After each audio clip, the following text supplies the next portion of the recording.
মার্কিন Republic president Trump দাবি করেন ইসরায়েল ও ইরানের মধ্যে যুদ্ধবিরতি হয়েছে, যা অত্যন্ত সমতাভিত্তিক। দুই পক্ষই বলেছে এটি যথেষ্ট হয়েছে। তিনি ইরানের পারমাণবিক স্থাপনায় যুক্তরাষ্ট্রের সাম্প্রতিক হামলাকে বর্ণনা করেন একটি বিশাল বিজয় ও জবরদস্ত এক আঘাত হিসেবে।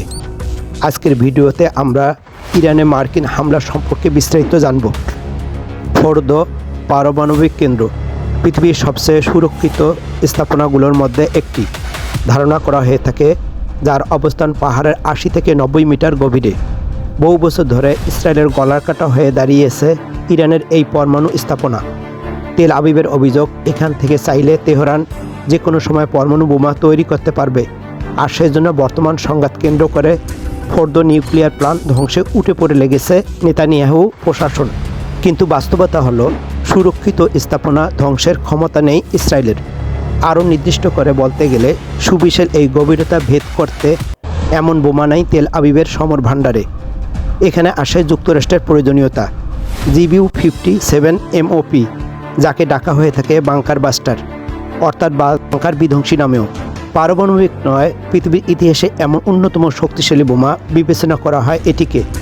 30,000 পাউন্ডের এই বোমা একমাত্র যুক্তরাষ্ট্রেরই কাছে রয়েছে।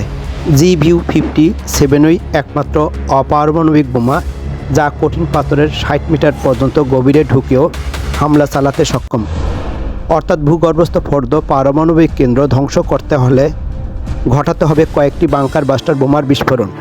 উপরন্তু এই বাংকার বাস্টার বোমার অধিকারী তো শুধুমাত্র যুক্তরাষ্ট্র, সেই সাথে বোমাটি বহন করতে সক্ষম আকাশযানের অধিকারীও পেন্টাগন। পৃথিবীর একমাত্র বোমারু বিমান B-2 স্পিরিট, যা দিয়ে বহন করা যায় এই বোমাটি। একসাথে দুইটি বাংকার বাস্টার বোমা নিয়ে উঠতে পারে B-2 বোমারু বিমান, আর এই আকাশযানটিও নাই ইসরায়েলের রণভাণ্ডারে।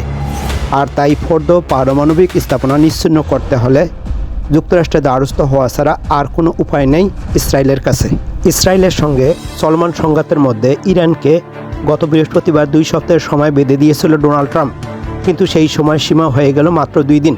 22 জুন 2025 শনিবার যুক্তরাষ্ট্র ইরানের 3টি পারমাণবিক স্থাপনায় হামলা চালায়। এই অপারেশনের নাম মিডনাইট হিমার। এই অপারেশনে 125টি বিমান ব্যবহার করে যুক্তরাষ্ট্র। টার্গেট ইরানের 3টি গোপন পারমাণবিক ঘাঁটি, ফোর্দো, নাতানস ও ইস্পাহান। এটা ছিল যুক্তরাষ্ট্রের সবচেয়ে গোপন, সবচেয়ে উচ্চ মাত্রার সামরিক মিশন। একাধিক সংবাদ মাধ্যম জানিয়েছে, হোয়াইট হাউসে জাতীয় নিরাপত্তা পরিষদের সঙ্গে ট্রাম্পের বৈঠকের আগেই যুক্তরাষ্ট্রের বিজয়ী অঙ্গরাজ্যের হোয়াইটম্যান বিমান ঘাঁটি থেকে একাধিক মার্কিন B-2 বোমারু বিমান উড্ডয়ন করে। সঙ্গে কিছু রিফুয়েলিং ট্যাঙ্কার বিমান ছিল। তখন ধারণা করা হয়েছিল প্রশান্ত মহাসাগর পেরিয়ে কোয়ামি অথবা ভারত মহাসাগরের দিয়েগো গার্সিয়া গন্তব্য হতে পারে, কেননা সেখানে যুক্তরাষ্ট্রের সামরিক ঘাঁটি রয়েছে। বলা হচ্ছে ইরানের ভূগর্ভস্থ ফোর্দো পারমাণবিক স্থাপনায় 1 ডজন বাংকার বিধ্বংসী বোমা ফেলেছে 6টি B-2 বোমারু বিমান। এর মধ্য দিয়ে মার্কিন বিমান বাহিনী প্রথম কোনো যুদ্ধক্ষেত্রে 30,000 পাউন্ড ওজনের বাংকার বিধ্বংসী বোমা GBU-57 ব্যবহার করল। আর নাতানস ও ইস্পাহান স্থাপনায় মার্কিন নৌবাহিনীর সাবমেরিন থেকে ছোড়া হয়েছে 30টি TLAM ক্রুজ ক্ষেপণাস্ত্র।